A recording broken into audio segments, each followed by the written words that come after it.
tu viens de quelle région? Bah alors moi je viens de très loin, je viens de Commentry. Non, oui, je viens de Commentry. Voilà, je suis née à Montluçon, j'ai toujours habité à Commentry. Je me suis expatriée un peu plus loin pour faire mes études à Clermont et je suis revenue là, ouais. Comment t'es venue cette passion de l'écriture? Bah, depuis tout le temps, je crois que j'ai toujours lu. Ma mère lit beaucoup aussi, donc ça vient de là.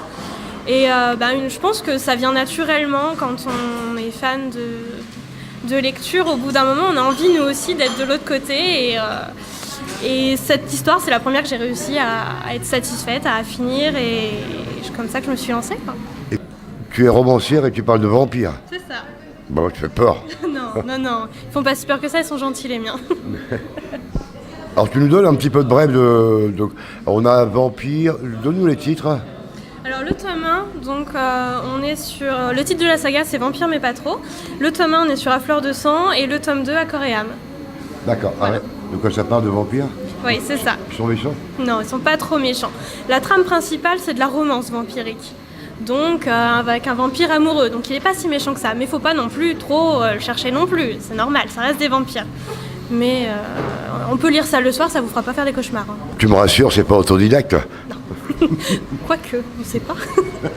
Non, je plaisante pas du tout. Non, quand même. Et comment c'est venu de partir? Il y en a qui partent sur les romans à l'eau de rose, et toi tu pars directement dans le noir. Les vampires, c'est des créatures qui m'ont toujours fascinée depuis très longtemps. Je suis tombée dedans avec Dracula il y a déjà presque 15 ans. Et au fur et à mesure, ces histoires, j'ai toujours lu des histoires de vampires, mais j'avais jamais l'histoire où je retrouvais ma version du vampire. Et je me suis dit, il y a 2 ans, je vais l'écrire. Je vais écrire comment moi je vois le vampire actuellement. Et c'est venu comme ça. Et tu sais que prochainement à Montluçon, donc on aura la sortie du film Le Vampire de Montluçon, peut-être écrit par Philippe Châtel. Et est-ce qu'on retrouve un peu de similitude?